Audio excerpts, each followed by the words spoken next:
we get the question a lot, why don't you fight a 168 pounder? But we tried to make the fight with Chavez Jr.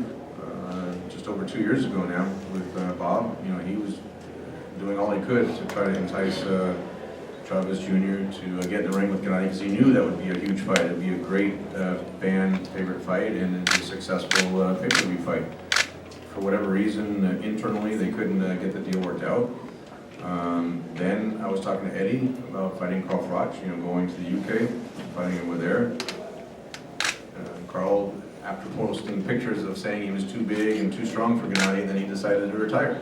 So you can't force these guys to get in the ring with Gennady. And right now, there's not really a fight that makes sense at 168. That, you know, DeGale's supposedly fighting Jack, and then I don't even know the other champion. Oh, and then Ramirez, Zurdo Ramirez. Bob told me that Ramirez would be interested in fighting Gennady next year. So that, in my opinion, is probably the most likely fight to happen at 168. He's a great champion, 168 pounder from Mexico. He's undefeated. He had a great win over Arthur Abraham. So if that fight could happen, that would be a very interesting fight on both sides. So I think that might be the most likely at this time. But you know, look, Gennady has his hands full with Carl Froch. It's my job to look forward and try to make these fights. But I know Gennady 100% is going to be focused on September 10th with Carl Froch, and so is Abel. Then the WBA looks like they'll order. Danny Jacobs is fighting Sergio Mora September 9th, which is one day before. So that mandatory is due. So it looks like they'll order Danny Jacobs to fight Gennady.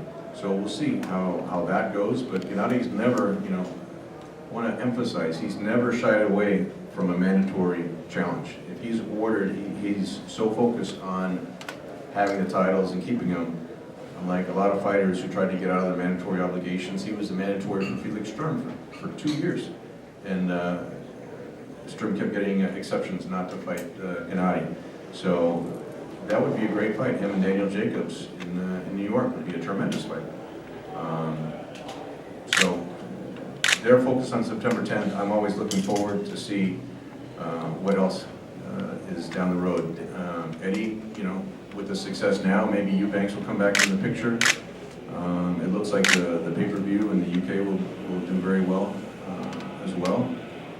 DeGale is out there. That might happen. You never know. When Carl Froch, he's working for Sky. When he stands next to Gennady and sees that he's about 4 inches taller than Gennady, maybe he'll decide to come out of retirement. You never know what will happen. But at least now it looks like with Gennady consistently selling out arenas worldwide, and with his HBO ratings consistently towards the top of the ratings, it looks like the doors are opening now for the bigger fights that he's wanted the whole time. Next question.